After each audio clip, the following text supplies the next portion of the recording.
Hello friends, this is Robin and আজকে আপনাদের আমি শেখাবো কিভাবে ওয়ার্ডপ্রেস ওয়েবসাইটে ফেসবুক চ্যাট প্লাগইন অ্যাড করতে হয়।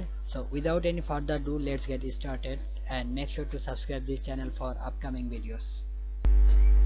তো প্রথমেই আমাদের ফেসবুক চ্যাট প্লাগইন অ্যাড করার জন্য প্রথমেই আমাদের ওয়ার্ডপ্রেস ব্যাকএন্ডে লগইন করতে হবে। আমি অলরেডি ইউজার নেম এবং পাসওয়ার্ড দিয়েছি, এখন জাস্ট লগইন করব।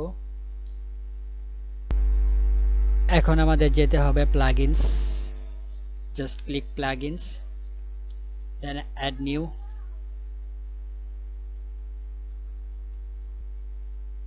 now এখানে লিখতে হবে Facebook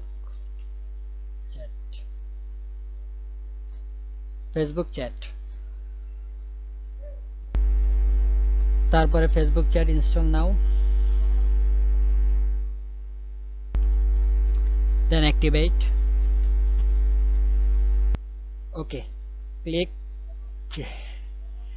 customer chat, then set up customer chat. এখন আমাদের পেজ সিলেক্ট করতে হবে। তো আমি আমার পেজ যেটা সফটপ্লেক্স সেটা সিলেক্ট করলাম, then continue, then next, then finish, then done. তাহলে চলুন দেখে আসি আমাদের চ্যাট প্লাগইনটি কাজ করে কিনা। তো দেখার জন্য আমাদের অবশ্যই আমাদের সাইটে ভিজিট করতে হবে। তো আমি আমাদের সাইটে ভিজিট করছি, ভিজিট সাইট। ইয়েস, এটা কাজ করছে। তো এখন আপনাদের ভিজিটররা সরাসরি আপনাদের ওয়েবসাইটে এই ফেসবুক চ্যাট প্লাগইনের মাধ্যমে খুব সহজেই যোগাযোগ করতে পারবে।